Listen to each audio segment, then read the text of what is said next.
yung pinakamalaking problema natin yung PISA score natin na napakababa at yung Mm. indikasyon ng kakulangan ng mga kabataan natin sa kakayahang magbasa at magsulat. Tapos ito yung ibibigay niyo sa ating datos na Mm. nagja-justify na malaki ang budget sa edukasyon. Parang naglolokohan po talaga tayo. Parang naglolokohan po talaga tayo. To be straightforward about this, ma'am, ano bang eksaktong word na maaaring magamit dito to be frank about this, no? Hindi po talaga parang ano, tanggalin natin yung parang naglolokohan tayo at patuloy na ginagago ang taong bayan. Yun po talaga yung tamang salita diyan.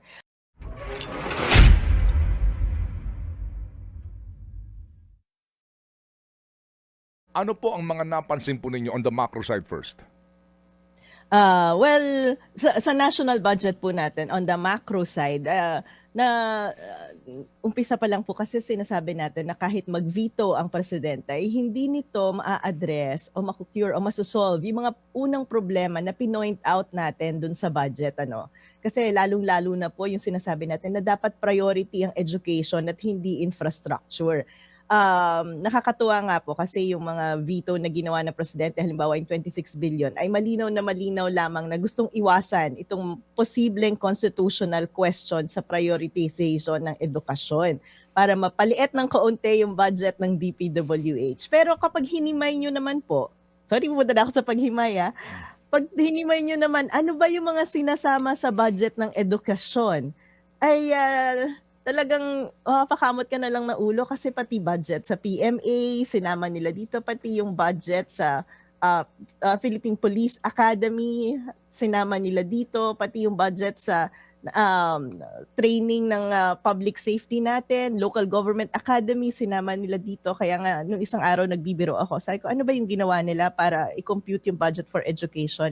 Word search ata dun sa budget document, hinanap yung may Academy, Institute, College, tapos inad nila lahat. Pero sa totoo lang po, ang sa akin kasi, kapag pinag-uusapan natin ang usapin ng edukasyon, babalik tayo, ano ba yung basic problem natin sa edukasyon? Ito ay yung extent ng literacy at numeracy, yung skills ng ating mga kabataan tungkol sa basic education.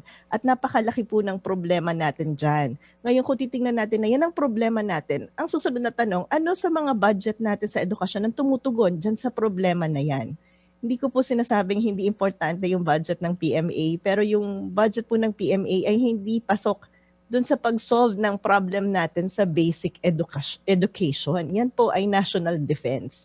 Kaya kitang-kita naman po natin yung pag-stretch ng administrasyon na to para i-justify na hindi malaki pa rin yung budget natin for education. So yun po yung unang-unang kritisismo ko kasi yan yung makikita nating may constitutional question pa rin.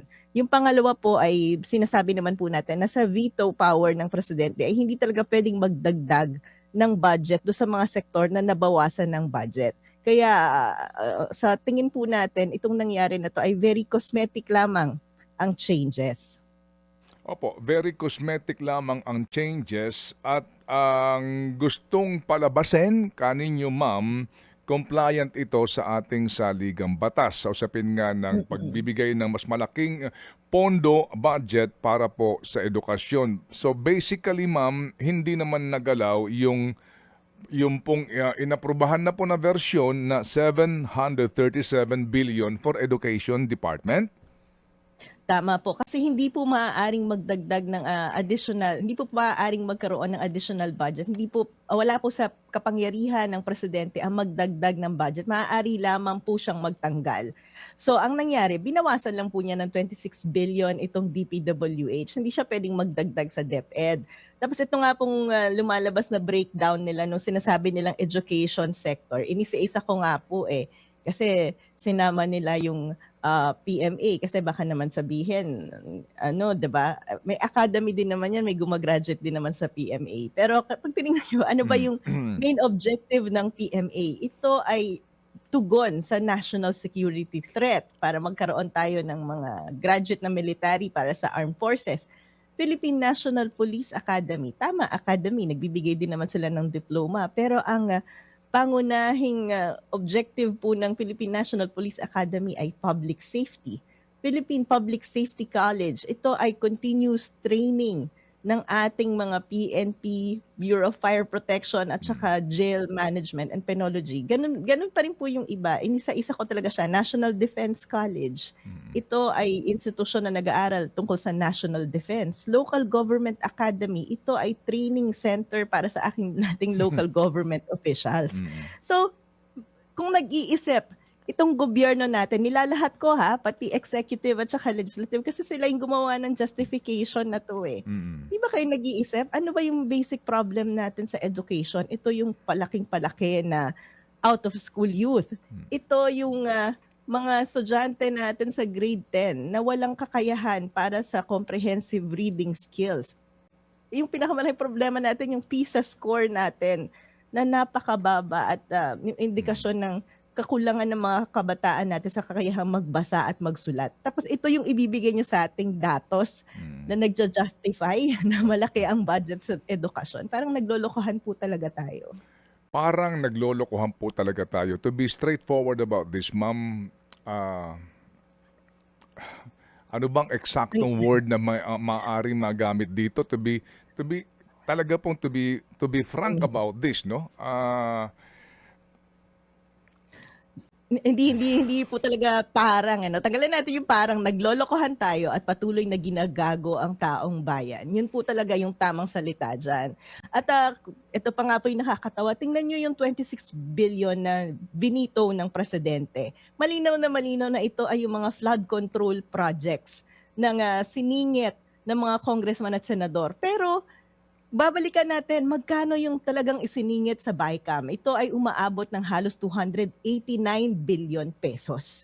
Hindi po ba? Opo, At ang binito lang ay 26 billion. Mukha talagang naghirap yung presidente. Inisa-isa. Para tingnan kung sino ba sa mga congressman at mga senador ang matatapyasan ng kanilang pet project.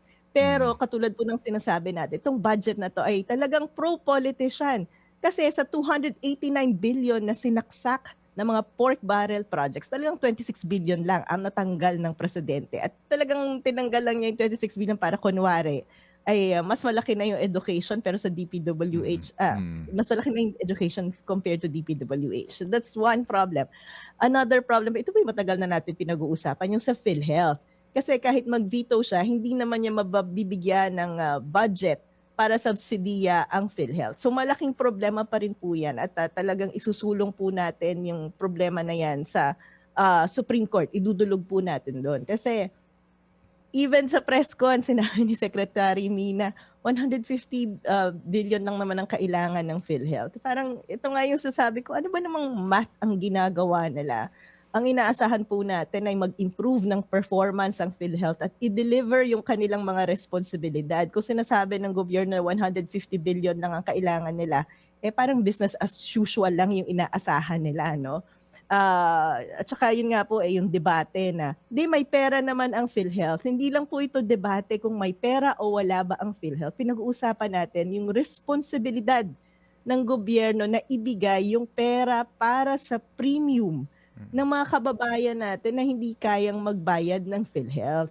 At yan po ay nasa batas. So parang, ito na naman, pangbabastos ng gobyerno sa taong bayan. Kasi tayong mga mamamayan ay patuloy na nagbabayad ng premium sa PhilHealth dahil automatically deducted yan. Pero yung gobyerno ayaw ibigay yung counterpart niya na may mandato naman ng batas. Opo, sige ma'am. So, dito tayo muna sa inyo pong paliwanag nga na klaro hindi po ito sumusunod sa ating pong saligang batas na budget. Ngayon ho ba mayroon na kayong pinag-iisipan sa inyong grupo dito po sa usapin po ng DepEd budget na ito para po sa pag-question? Opo, pinag-aaralan po natin yan. At kahapon nga po, magkausap kami ni Professor Dan Gatmaytan. Tinitingnan natin kung ano ba yung intention ng mga nag-draft ng Constitution natin nung sinabi nilang dapat priority ang edukasyon dito sa Constitution natin. At doon po, yung batay doon sa transcript ng pag-uusap nila, ang pag-uusap nga po doon, dapat ang mga guro mataas ang sweldo para siguraduhin natin na may mga kalidad tayong teachers na makakapagturo sa ating mga kabataan. So hindi talaga kasali itong mga iba't ibang institute na pinipilit ng gobyerno. So pinag-aaralan po natin yan, yung pagdulog sa Supreme Court tungkol sa constitutionality nitong budget na ipinasa at pinirmahan ni Mm. Pangulong Marcos. Opo, but definitely ma'am, definitely yun po talaga ang direksyon po natin, ang inyo pong gagawin. Kasi kung klaro ho naman kaninyo, ah, for sure, dudulog kayo sa Supreme Court, gaya po ng inyong ginawa din sa usapin po ng PhilHealth. Yes po, kasi hindi po natin dapat payagan at tolerate na lang itong patuloy na ginagawang pangbababoy sa national budget natin at yung hindi pagsunod sa mga dapat pinaprioritize. Kasi kung hindi natin gagawin yan, ay patuloy na magiging pabor lamang sa mga politiko itong budget na pinapasa nila na galing naman sa ito nga yung tax ng ina mo, bantayan mo. Galing po yan sa tax na binabayad natin. Okay. So, kailangan po talagang binabantayan natin. Sige ma'am, may pahabol lang pong tanong si Ria bago pong ilang pang katanungan ng inyong lingkod. Go ahead Ria, please. Magandang umaga po, Professor Magno. Ria Fernandez po. No? Nabanggit po ninyo yung inyong plano, kasama sa plano nyo na questionin ang 2025 budget sa Korte Suprema. Pero, Prof, hindi pa po ba huli na or parang moot and academic o wala nang saysay dahil today ay technically in effect na yung 2025 General Appropriations Act? Hindi naman po. Kasi kung sakasakali halimbawa yung PhilHealth, idudug natin yan sa Supreme Court at sabihin ng Supreme Court na kailangan at responsibilidad ng gobyerno na lagyan ng budget at ibigay yung nararapat na alokasyon sa PhilHealth dahil naayon yan sa batas, ay kailangan magkaroon ng special na batas ang Kongreso para bigyan ng budget ang PhilHealth. At saka alam niyo po, ito kasi ang nangyayari dyan, lalong-lalo na sa PhilHealth, mga nakakaraang taon, nagsimula yan 2023, talagang tinatapyasan na nila at hindi nila binibigay kung ano yung naaayon sa batas. So napaka-importante po na gawin natin to para sa mga susunod pang taon ay tigilan na ng Kongreso yung paglabag sa batas at yung hindi pagbibigay ng naaayon sa batas ng kung ano ba yung dapat napupunta sa PhilHealth. May isang observation pa pala tayo dito sa budget veto ng presidente kasi 26 billion ay binaba sa DPWH at may sinasabi silang yung unprogrammed fund ay binawasan din ng 168 billion pesos. Pero yun nga po ang overall effect nito ay wala naman. Kasi yung unprogrammed appropriation, wala naman talagang pondo yun. Di ba? So ang naging, kumbaga sa fiscal space natin o yung pera ng gobyerno, ang na-free lang ay 26 billion na maaaring i-reallocate ng gobyerno. Pero napakaliit po nun para tugunan yung mga ilan pang ahensya na nabawasan. Katulad ng 4Ps na binawasan ng 50 billion. At nakakalungkot nga, nilipat na yung 50 billion na yan sa unprogram. Ngayon, tinanggal pa sa unprogram. So talagang pinaliit yung budget ng 4Ps. Na, ito na naman, babalik na naman tayo sa isang pangloloko na yung 4Ps, binawasan ng 50 billion, pero yung AKAP, hindi vinito at hinayaan ng nandyan na 26 billion pesos. So, yung nga po, Professor, ito muna. So, yung pong usapin ng education budget, klaro po ito, talagang dapat idulog sa kataas-taasang hukuman. Dito po sa unprogram appropriations na ito na pinalalabas nila na ang laki po ng natanggal, no, na veto, gayong sabi ho ninyo, ano naman, practically, walang effect yung veto mo doon sa unprogram kasi wala namang perang pinag-uusapan doon. So, ito ho na naman ay klaro po, sorry for the word, panloloko na naman sa, masakit ho sa kalooban natin na parang, ba't nila nagagawa ito, ma'am, na sa mga mukha natin, pinamamalas sa atin ng mga tanga tayong tao? Na kunwari talagang may ginawa yung presidente. Pero sa totoo lang po, katulad ng kinukwento natin madalas, itong unprogrammed appropriation, ito yung mga hindi na priority kasi hindi na paglaanan ng aktual na budget. Pero ito nga po yung nakakatawa kasi pag tiningnan nyo yung vinito na 168 billion pesos na nasa unprogrammed, yan yung 50 billion na yung 50 billion na 4Ps na budget na tinanggal do sa program, nilipat sa unprogram. Sa ngayon, natanggal na rin siya sa unprogram, wala na talaga siya. Yung additional compensation ng ating mga healthcare and non-healthcare workers na due pa nung pandemic, no, 2 billion yun. Tinanggal na rin sa unprogram. Alam niyo po kasi yung unprogram, yan po ay mai-implement lamang kung may additional na pondo ang gobyerno. Saan manggagaling yung additional na pondo? Yan po ay kung may bago tayong batas sa tax, nangolekta ng additional na pera ang gobyerno, doon po pinupondohan yan. At kung maalala nyo, yung 89 billion na kinukuha sa PhilHealth last time, kinuha nila yon para pondohan yung unprogrammed. Kasi dyan nila pinaglalagay sa unprogrammed yung big infrastructure project natin. So yan po yung unprogrammed. Ngayon binawasan po. So mula sa 531 billion pesos ay naging 363 billion pesos. Pero yun nga po, yung pagbabawas na to ay walang impact dun sa fiscal space na tinatawag natin o yung overall na pera ng gobyerno. Dahil in the first place, wala naman po dapat talagang pera para sa mga programa na yan. Pero ma'am, dito ho nga sa dito po sa napakaliit lang. Basically po, talagang 26 billion lang.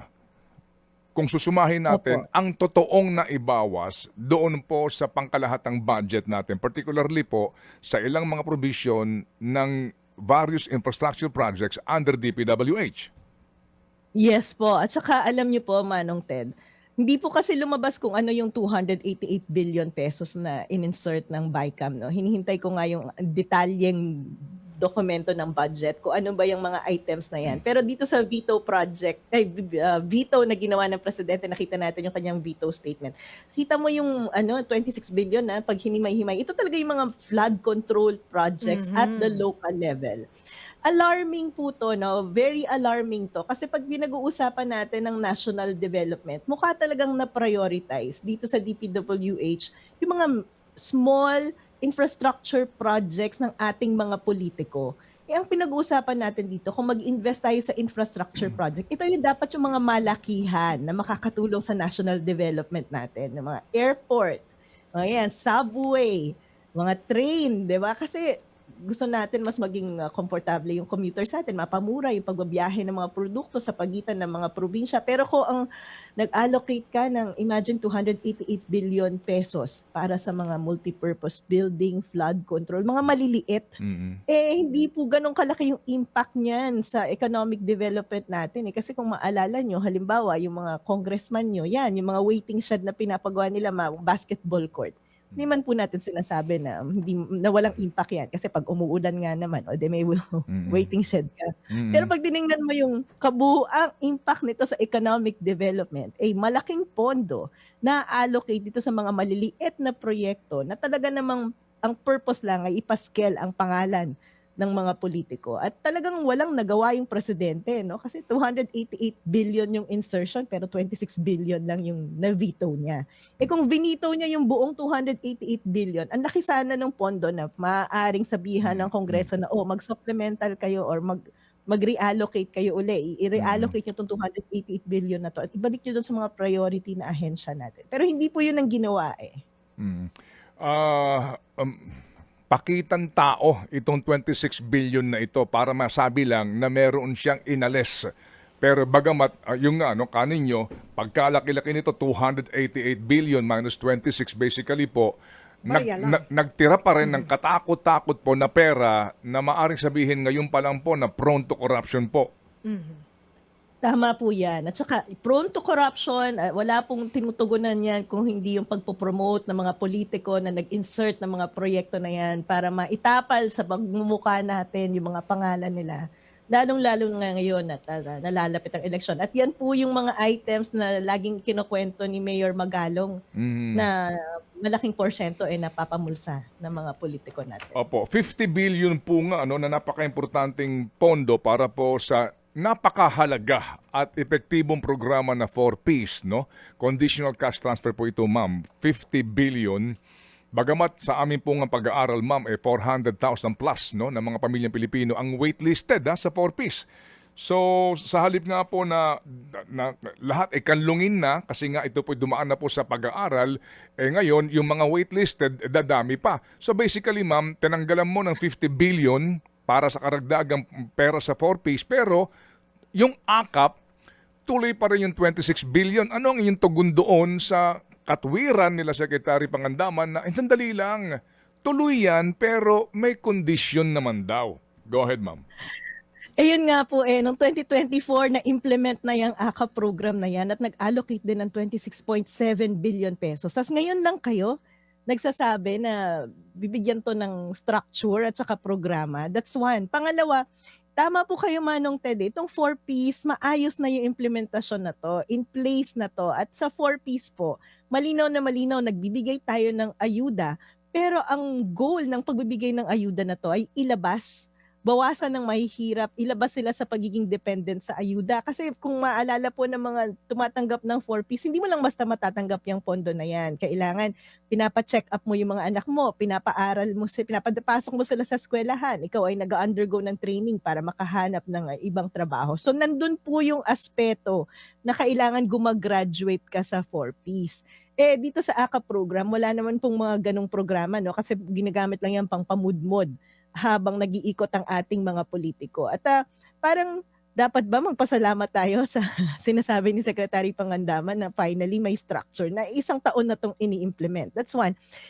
Bakit kailangan pa ng hiwalay na AKA program? Bakit hindi na lang pondohan itong 4Ps na ito ay malinaw na structure na at malinaw na targeting mechanism at malinaw na programa kung paano ba papag-graduate ng ating mga kababayan sa pagiging dependent sa ayuda doon sa puntos na hindi na sila manghihingi ng ayuda at kaya na nilang magtrabaho para sa sarili nila. So again, malinaw na ang na-prioritize dito ay yung interest ng mga politiko para magpamudmod ng pera. May challenge nga ako Manong Ted, kasi na-implement na yung AKA program na yan, di ba, ngayong 2024.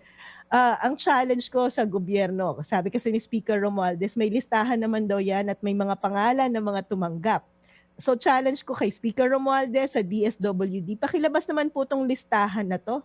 Pakigawang public, pakilagay sa internet para yung mga kababayan natin, tayong lahat, ay maaaring i-validate.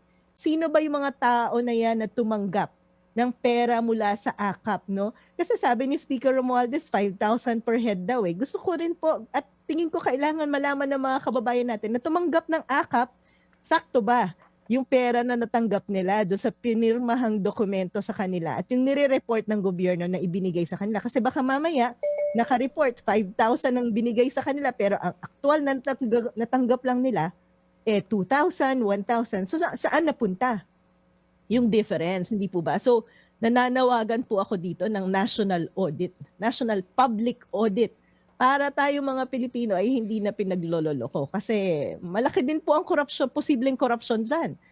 Binibigyan kayo kasi papasalamat kayo. Pasalamat na tayo, at least bigyan tayo ng 500, 1,000. Pero pag ni-report pala, dapat ang natanggap nyo ay 5,000. So national public audit po ang panawagan ko para dito sa 2024 implementation ng AKA program. Para po nagkakaalaman na tayo tungkol dito sa mga korupsyon na nangyayari sa pamahalaan natin. Professor, doon po sa sinasabi ni Secretary Pangandaman na may guidelines na naman ito, subject to conditions, baka lang po kayo mismo na nag-aaral pa rin hanggang ngayon sa kabuuan po nitong approved budget na ito. Ma'am, yung conditions na yan, sa sinasabi po ni Secretary, sabi lang niya na may condition. Yes. Pero hindi ka naman pwedeng maglagay doon sa GAA ng additional provision na ang release nito subject to these conditions. Diba? Hindi naman pwedeng gawin yun eh. So basically, sinasabi mo lang, meron kaming condition na. So at the end of the day, kapag humupa ng isyong ito, wala nagbabantay, sino po ang magsasabi sa DBM, mag-release ka ng SARO? Diba? Sa mga Tama, tao. tama. Go ahead, ma'am. Go ahead po. Tama po, no? Tama po.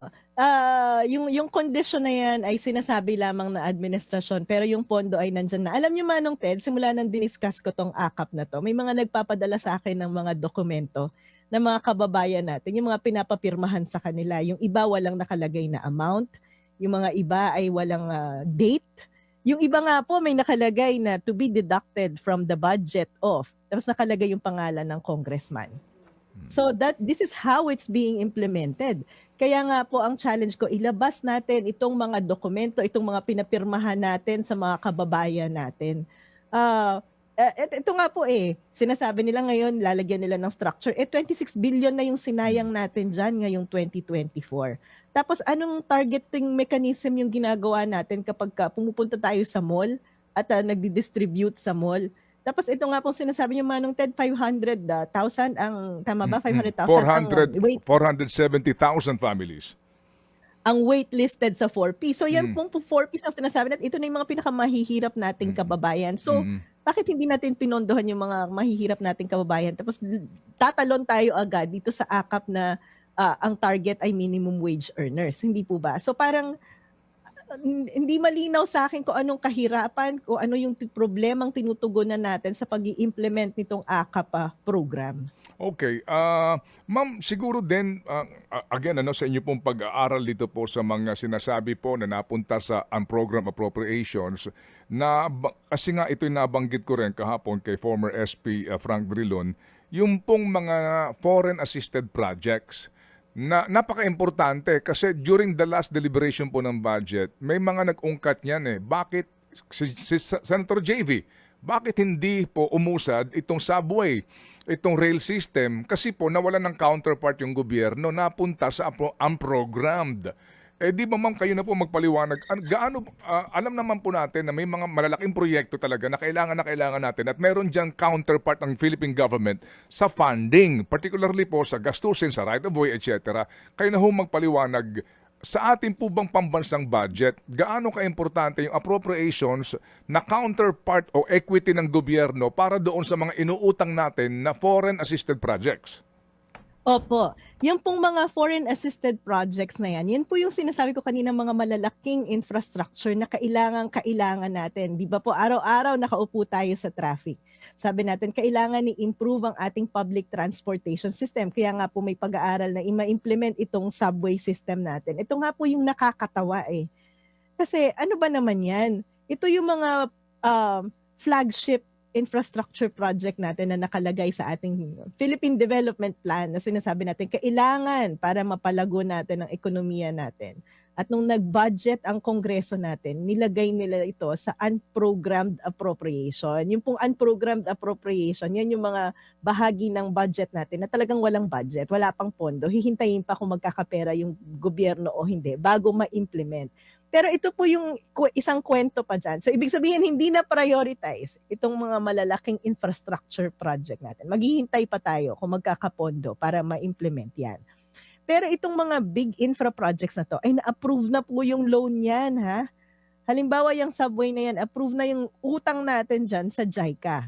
At tumatakbo na yung interest niyan. So nagbabayad na tayo ng interest sa mga utang na yan na hindi namang gumagalaw at ma-implement dahil hindi pinondohan ng Kongreso natin at nilagay nila sa unprogrammed. Hindi ko, nakapapakamot nga po ako ng ulo kasi kung talagang binabantayan to ng presidente at saka ng mga tauhan niya, yung mga cabinet members, bakit yung pinapalagay sa unprogrammed appropriation itong mga priority infrastructure projects natin? Tapos ngayon, kapag napirmahan na yung budget, nagkukumahog kayo para maghanap ng pera para i-implement ito. Yan po yung dahilan kung bakit kinukuha nila itong 90 billion pesos na pera ng PhilHealth. Kung bakit kinuha yung 40 billion pesos ng PDIC para mapondohan yung mga unprogrammed.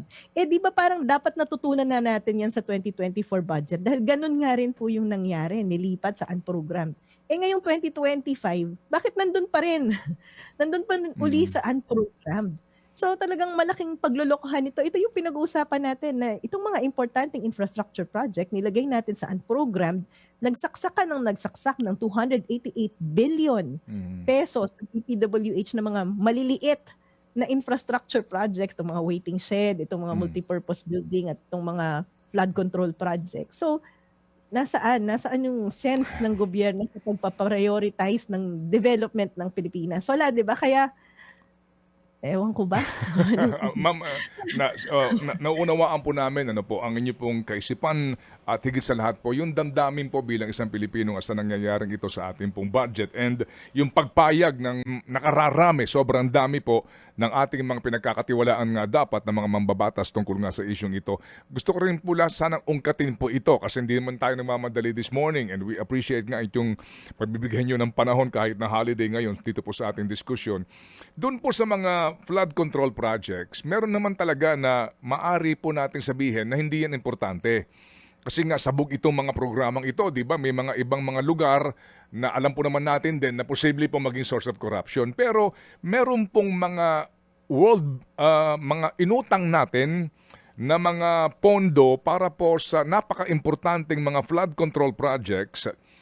Halimbawa sa Metro Manila, no, itong World Bank na inutangan po natin ng malaking halaga at sa pinakahuling COA report na aming pong pinag-aralan, pinagbabayad na po tayo dito ng multa kasi nga hindi nagamit yung pera. Basically po, meron nga tayo ditong restructuring ngayon sa loan sa World Bank. Ngayon, inamin po sa amin mismo na Secretary Bonoan ng aming siya makapanayam na ang sa Metro Manila po, lulubog at lulubog pa rin tayo sa baha.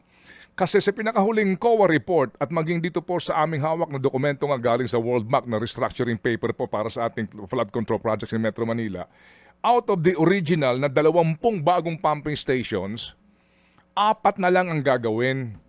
Ano po, Doña Imelda, Rojas 1, Rojas 2, tatalon sa Quezon City. 20 po ito. So, ito inamin sa amin eventually nga kasi nung kanyang pina-research sa kanyang mga tauhan sa flood control program, totoo nga. Bakit po ito hindi po matutuloy? Kasi una, yung right of way hindi po naayos and yun din pong counterpart natin na pera. Dito po ngayon sa inyo pong ibigay din sa amin na informasyon na doon sa mga flood control projects na kanya na-veto, meron po doon sa Metro Manila. So, ma'am, ano ho ba ito na, di ba dapat sa pagsusuri mo, ano bang importante sa usapin ng flood control? Sa Metro Manila po, may mga importante talaga na inutang pa nating pera na kung saan po dahil hindi mo nagasta sa takdang panahon sa dami ng delays, ngayon hindi mo pa popondohan ulit yung counterpart ng gobyerno. So, ano pang aasahan natin kundi lalo tayong lulubog sa panahon ng tag-ulan? Tama po. Yan po yung mga konkretong halimbawa nung itong pinag-uusapan natin na unprogrammed. Kasi nautang na po natin yan. So karamihan po dun sa mga infrastructure na nakalagay sa unprogrammed, yan po yung halimbawa. Binabayaran na natin yung utang, nag-i-interest na yan, pero hindi ma-implement dahil hindi binibigay ng gobyerno yung kanyang counterpart na budget. Dahil yun nga po, kailangan yung right of way, yung mga i-compensate dahil dun sa mga may-ari ng lupa na madi-displace kapag ginawa yung mga proyekto na yan. Kailangan po bayaran yan ng national government eh. Yung mga preparation, feasibility study, yan po ay counterpart ng national government. Ngayon, kung hindi po yan popondohan ng national government, kahit na utang na natin yan, ay hindi po yan mai-implement. Kaya nga po talagang mapapamura ka, mapapakamot ka ng ulo dahil may mga pag-aaral naman po na ito ang mga dapat na pinaprioritize. Pero hindi yon ang napaprioritize. Gusto ko nga po sabihin na itong presidente natin ay walang balls para isaayos at bigyan ng direksyon yung mga priority at mga mahahalagang programa talaga. Dahil yun nga po Manong Ted, pag hinimay nyo, ano ba itong mga insertion sa DPWH? Ano ba itong mga proyektong ginagawa nila Secretary Bonoan? Ito yung mga maliliit na project na ini-insert ng mga politiko natin. Pero itong mga big projects na yan po ay konkretong halimbawa. Yung pagsasaayos ng pagbabaha sa Metro Manila ay hindi na pa-prioritize kasi hindi pinopondohan ng gobyerno. Ganon din po yung pag tiningnan niyo yung mga big infra projects, ito yung mga malalaking tulay, kalsada na dapat magko-connect na sa mga isla-isla nating probinsya para mas mapadali yung pagdala ng kanilang mga produkto, mas mapamura yung pagtransport ng mga pagkain. Pero hindi na pa-prioritize. So hindi na nai-implement, nagbabayad pa tayo ng interest. Dahil inutang na yan, nandyan na yung pondo. So malaking pagsasayang ng pera at hindi na sosolve yung ating problema. Pero di ba Manong Ted, napaka-basic di ba? Hindi mo kailangan ng PhD. Yes, ma'am. Para malaman ano ba dapat yung pinaprioritize, ano ba dapat yung pinapondohan para umusad, para masolve yung problema ng mga kababayan natin, para naman guminha-ginhawa ang buhay natin. Para po Pero tayo mga mamamayan, patuloy na nagbabayad ng tax. Pero hindi naman nakikinabang ng maayos. Para din po sa mga senior citizens, lalo na po ang ating mga kababayan po na umaasa po lamang sa karagdagang pong tulong pinansyal sa kanila, kasama po doon sa nailagay sa unprogram, kumbaga wala pa ho itong kasiguraduhan, ay yung social pension para sa indigent senior citizen. Yes. Opo, kasama po din ito. Opo, kasi kung maalala niyo po may batas tayo 'di ba na yung Mm. social pension for indigent senior citizens. Nilagay po nila yan dun sa unprogrammed. So meaning nga po kapagka nagkaroon ng karagdagang pera ang gobyerno ay Mm, popondohan mm, yan. Pero mm. ngayon nalaglag pa siya sa unprogrammed. So ibig sabihin wala talaga siyang planong i-implement at lagyan ng pondo. Kaya Op nga po nakakalungkot talaga itong naging prioritization ng budget natin. Talagang malaking pangloloko sa mga taong bayan. Opo. Sige po ma'am. So dito po sa inyong pinag-iisipan nga po na pagdulog sa kataas-taasang hukuman, baka lang po maaari din maisama kasi kayo po naman ay hindi po lamang mga economics professor kundi may mga abogado rin po kayong kasama. Kasi mukha pong panahon na rin para po silipin ito pong naunang jurisprudence po ng Supreme Court doon sa kapangyarihan ng BICAM na iyan. Kasi nga po lumalabas ngayon sa hinahaba-haba ng budget process, at the end of the day, yan lang small committee na yan ang nagdedesisyon at yung pong mga amendment mismo ho sa budget ni hindi pinag-usapan sa budget hearing pero sila ang nasusunod. Kasi po meron na yung question dati pa. Tinawag nga po yan na isa pong constitutional ang tawag nga po dito ni former Supreme Court Chief Justice constitutional monstrosity na third chamber na abuso sa BICAM na ito. Di ho ba ma'am? Kasi lumalabas na ma'am na sa bandang dulo, sino itong mga taong nagdedesisyon? Tanggalin mo to, walang debate, walang diskusyon, ito ilagay mo. Hindi ho ba ma'am? Tama po Manong Ted, no? At saka talagang sa BICAM na yan, hindi lang sa budget, maraming hocus-pocus at magic na nangyayari dyan. Kasi sa kabila ng mga deliberasyon, yung mga pinapanood natin online na pag-uusap tungkol sa budget, ayan ay todo-todong binabago ng iilang tao na bahagi ng BICAM na walang accountability kasi hindi natin napapanood, hindi natin alam yung detalye. At ito nga pong mga senador natin mismo yung nagsasabi na pinirmahan nila nang Mhm. hindi nakikita ko ano ba tong mga dokumento na 'to, 'di po ba? So talagang pag-aaralan din po natin kung paano natin ku-questionin uli yan sa Supreme Court. Tsaka Manong Ted, may isa pa pala. Kasi nakikita natin dito sa budget. Alam niyo po ang trabaho talaga ng mga senador at congressman natin ay ipasa lang ang budget, hindi po ba? At ang implementasyon niyan ay dapat nasa national government. So tinitingnan din po natin itong MAIP, 'di ba? Mm, mm, mm. Kasi ang bago ka makakuha ng medical assistance, kailangan mo muna ng guarantee letter ng isang politiko. Eh 'di ba parang malinaw na intervention na 'yan at pakikialam ng mga legislators natin sa implementasyon ng project. Bakit kailangan pa yung sulat nila bago tayo makakuha ng health assistance? Mhm. So baka maaari din pong questionin yung legality ng paghihingi pa ng guarantee letter bago ma-implement ang isang programa. So Opo. pag-aaralan din po natin 'yan. Napakarami pong kailangang pag-aralan. May mga ilang pending Mm. na po kasi nag-file na tayo nung nag-file ng kaso, nandiyan yung confidential fund na Mm. another na nakakatawa po, 'di ba?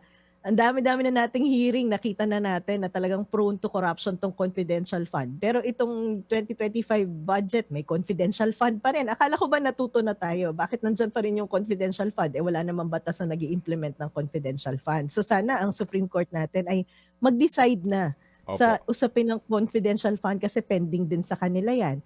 Itong unprogrammed appropriation, may pending case na rin po yan sa Supreme Court. Yung PhilHealth ay pag-uusapan sa February, pero magpa-file pa ulit tayo ng another case Mm. sa PhilHealth. So, Opo, opo. mabuti na lang po at nandyan pa yung Supreme Court para dulugan natin, para hindi naman masyadong panggagago yung nangyayari sa atin. Pero sana po ay mabilis-bilis din yung pag-handle ng Supreme Court sa mga kaso na to. Opo. Professor, pwede ho ba naming abusuhin po ang inyo pong kalooban this morning? Meron lang po kaming importanteng mga paalaala. Pambayad po namin ng tax to. Kung mamarapatin po ninyo, ma'am, ha? Sandali lang po. Pwede ho muna kayong magkape. Kami po ibabalik po sa inyo para lang ho sa ating pong pagpapatuloy na pag-usapan. Nabanggit niyo po yung Supreme Court, no? Kasi meron din pong kaisipan din kung bakit po may agam-agam sa bilis po ng desisyon ng Supreme Court. Opo, sa usapin din po naman ng takot sa Kongreso. Meron lang karagdagang katanungan si Ria Fernandez. Ria, go ahead please. Good morning again, Dr. Magno, Professor. Opo, dito po balikan lang po natin yung mga natanggal na flood control and water resource management projects na kabilang dun sa mga nasa 26 or 28 billion pesos na na-veto na DPWH, no? Ano kayang implikasyon nun pagdating sa kahandaan ng Pilipinas sa mga local emergencies, disasters, lalo nitong mga sunod-sunod na buwan?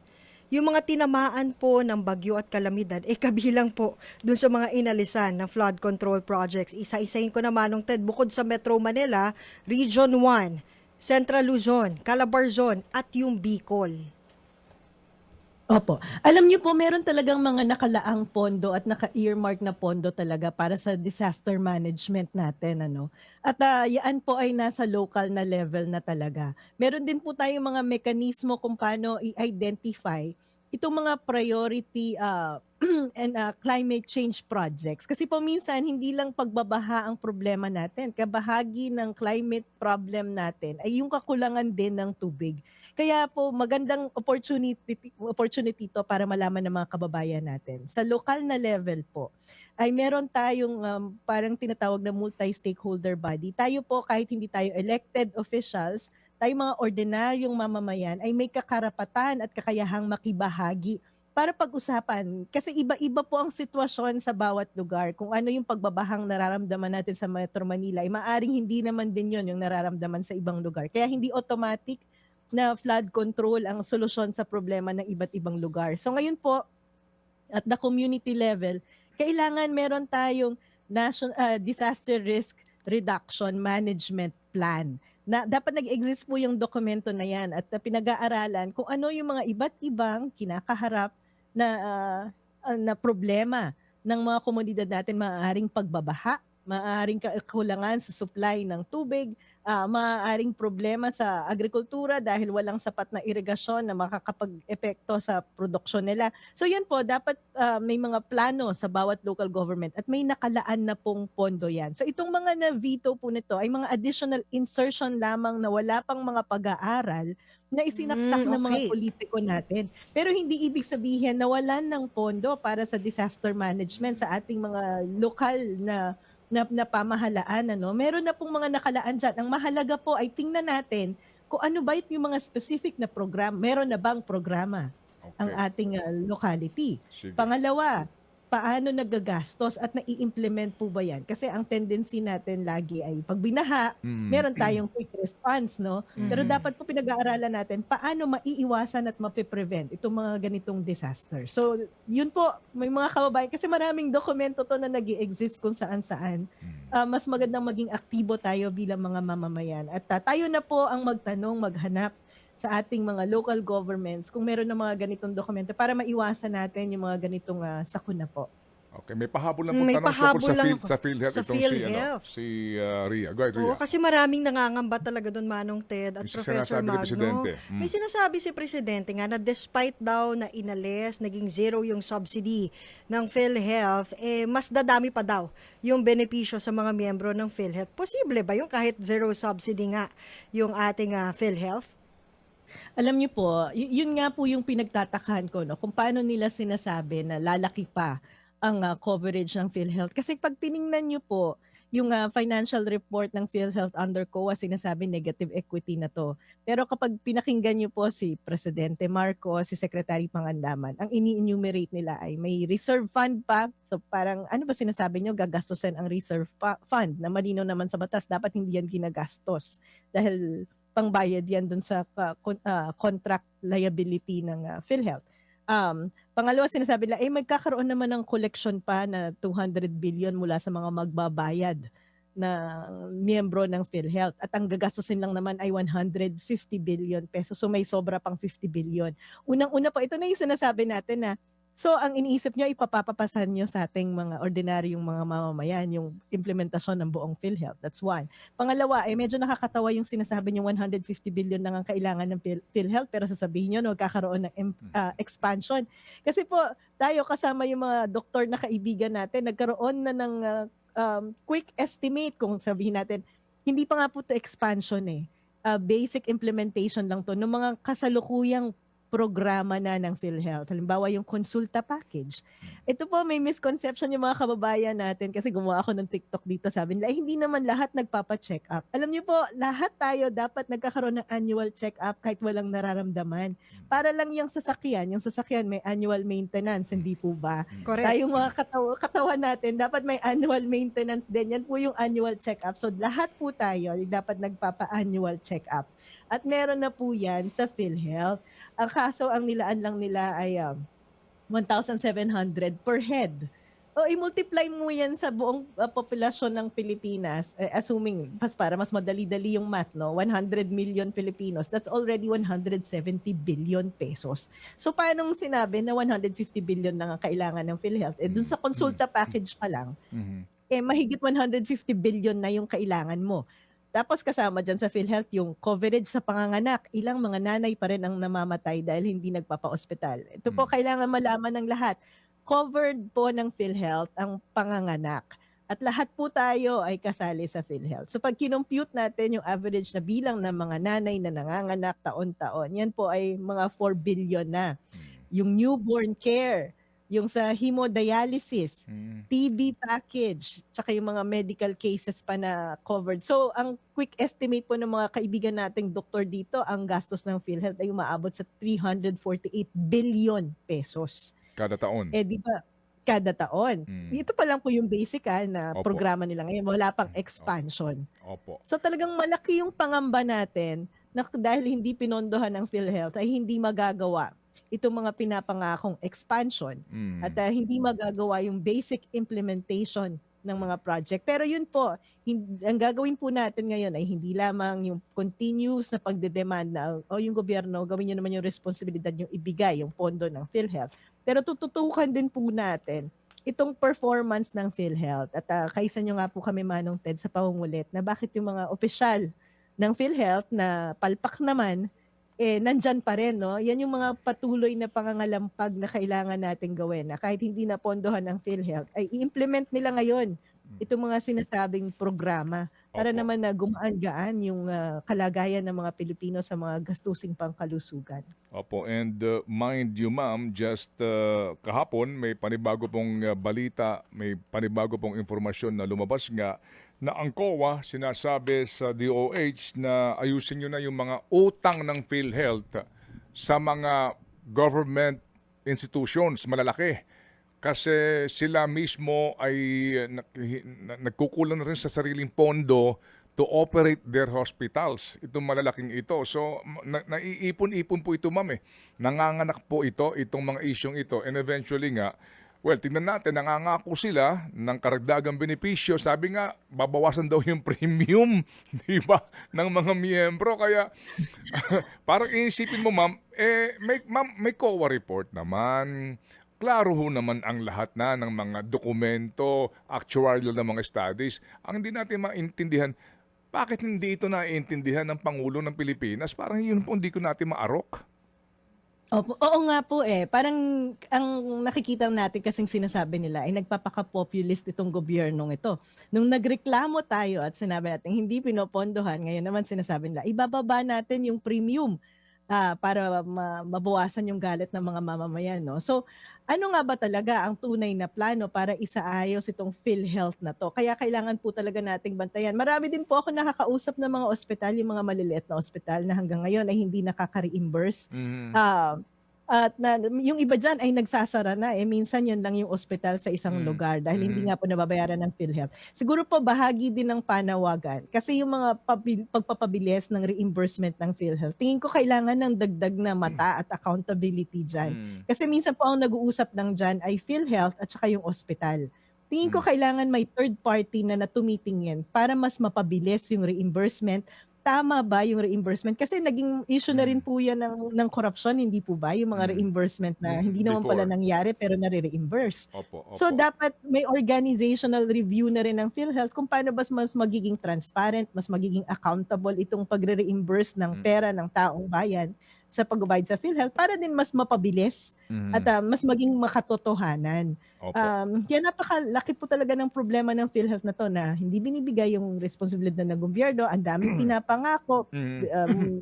inuuto-uto yung taong bayan pero hindi naman sinasaayos yung tunay na problema. Opo. Sige ma'am. So ma'am, ito lang po no, bilang panghuli pong bahagi ng ating pong discussion this morning.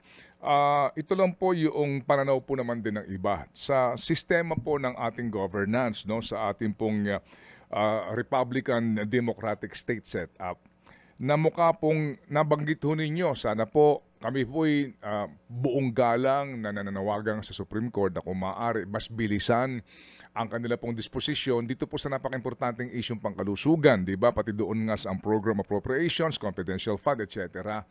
Kasi nga napapansin niyo ho, ma'am din na matagal magdesisyon ng kataas-taasang hukuman kahit na ang issue napaka-importante sa sambayanan.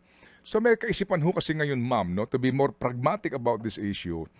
Ang ating pong estado, tatlo po ito, di ho ba, no? Meron tayong hudikatura, ehekutibo at lehislatura. Dapat nga po pare-pareho po ang powers niyan. Pero sa pananaw po ng iba, hindi ho naman kaya ngayon, kaya kailangan po suportahan natin dito ng taong bayan. Sana nga po ang taong bayan binabanggit natin, ang karamihan po sa ating magising, suportahan po nang sa ganon hindi ito mangyari na matakot ang ating mga mahistrado sa mga miyembro ng Kongreso. Kasi po ma'am, sa ngayon, 106 signatures lamang ang kailangan mo, makakapag-impeach ka na ng impeachable official. Ngayon, ito sa karanasan po ni former CJ Sereno, nangyari na po iyan. Yung po naman ay hindi impeachment. Kapwa niya mga miyembro ng hudikatura ang nagtanggal sa kanya. Pero doon po kasi nagkaroon ng issue basically, di ba? Sal-en ito, deklarasyon lang po ito, etc. etc. Basically po, kapag gusto kang storbohin o hanapan ka ng problema, magagawan po naman nila ito kahit na walang basihan. So meaning, dahil po sa power ng impeachment ng Kongreso na ngayon po kontrolado ang supermajority nito, sino mang maestrado ng Supreme Court na alam niyang maari siyang butasan o guluhin, magdadalawang isip. Huwag madaliin, habang mainit, palanamigin ng issue, maghihintay ng pagkatagal-tagal, magdidesisyon, moot na, wala nang bisa. Tapos na nangyari na Di po ba? So dito, hindi ka naman kaya, ang isa sa mga dahilan kung bakit ang tagal magdesisyon ng ating mga maestrado dahil tumetsyempo sila at nag-aalangan sila kasi at any time maaari silang ma-impeach ng Kongreso sa simply gathering 106 votes. Opo, tama po yan, no? Tsaka napaka-valid po nung binanggit nyo, Manong Ted, dahil nangyari na yan before. Nagkaroon ng impeachment, nagkaroon ng pagtatanggal ng mga mahistrado sa Supreme Court. Pero sa pagkakataong ito po, kapag pumapalapak ang ating executive at marami tayong question sa ginagawa ng ating legislative, ang tanging institusyon po talaga na matatakbuhan natin ay ang ating judiciary. At kailangan pong magtiwala tayo na kanilang gagawin ng kanilang trabaho at obligasyon sa taong bayan. Dito naman po sa PhilHealth, nung tayo ay nag-file ng kaso tungkol sa 89.9 billion at naipaliwanag natin sa kanila yung urgency ng kaso para magdesisyon, ay nag-issue din naman po sila ng TOR para mapigilan yung pagkuha sa remaining balance na 29 billion. At nakaschedule na rin po yung hearing natin na mangyayari sa February. So inaasahan po natin na magtutuloy-tuloy na to. At napansin naman po natin na nakikinig ang ating korte kapag po naipaliwanag yung urgency ng mga kaso na idinudulog sa kanila. Pero dito din po papasok yung role natin bilang mga mamamayan na kailangan ipahayag natin yung pananalig natin sa ating mga institusyon. Ganon din po yung pagdedemand ng accountability at yung pagpapaalam na hinihintay natin, binabantayan natin yung kanilang desisyon at pinag-aaralan din naman natin yung mga basihan ng mga kaso na idinudulog natin sa kanila. Kaya napakahalaga po ng ganitong mga diskusyon at pag-uusap at pagpapaliwanag nung mga kaso na isinasalang din natin sa korte at kung ano yung basihan ng mga arguments natin para nauunawaan ng taong bayan. Kasi kapag nauunawaan po natin, then mas magiging malinaw sa atin yung basihan ng mga aksyon ng Mhm. mga politiko natin at nakikita natin kung saan, kailan ba sila objective at kailan pamumulitika lang yung kanilang ginagawa. At kapag nakikita natin ito, ay medyo may ramdam ng takot din naman paminsan-minsan ang mga politiko. Katulad po nung sa Tingog, hindi ba, Manong Ted? Mm. Nag-ingay tayo kasi sinasabi natin, bakit ba sumisingit yung party list na yan sa pag-i-implement ng PhilHealth? Umurong sila. So Mm. dito po nakikita natin na may power pa rin tayo bilang mga mamamayan sa pamamagitan ng pagbibigay natin ng opinyon, pamamahagi, pag-aaral ng mga issue na to para ma-distinguish kung ano ba talaga yung problema at ano yung mga issue na kung saan namumulite ka lang itong mga politiko natin. At kapag tayo po ay aktibo na nagpapahayag ng Mhm. tiwala natin, ng opinyon natin, ng mga pag-aaral natin, nakakatulong po yan para magpalakas ng loob dun sa mga taong patuloy na lumalaban at naninindigan. Kaya napakahalaga po na tayo mga mamamayan ay hindi nananahimik at patuloy na nagpapahayag ng ating opinyon at patuloy na nag-aaral. Kasi kailangan din po may pag-aaral at may matatag na Mm. pundasyon yung ating mga argumento. Opo. Alam nyo, Professor, salamat na marami sa inyong mga salitang yan dahil dyan ako humuhugot ngayon ng lakas, ng loob na ipaglaban pa rin ito. Kasi minsan, cynical ka na eh. Minsan ayaw, parang wala ng pag-asa, parang wala ka na malalapitan, para bang ang tagal ng hustisya, para bang ang tagal ng aksyon, di ba? Panay na pandarambong ang nangyayari, nakaw sila ng nakaw, hindi natitigil, walang kadala-dala, di ba? Tuloy-tuloy lang sila, tapos tayo nagmamasid lang, ingay ka ng ingay, pero sabi ho nga ninyo, huwag tayo mawalan ng pag-asa. After all, wala ka namang pupuntahan kung hindi ang kataas-taas ang hukuman. Ako po'y sumasaludo, ma'am, sa inyo pong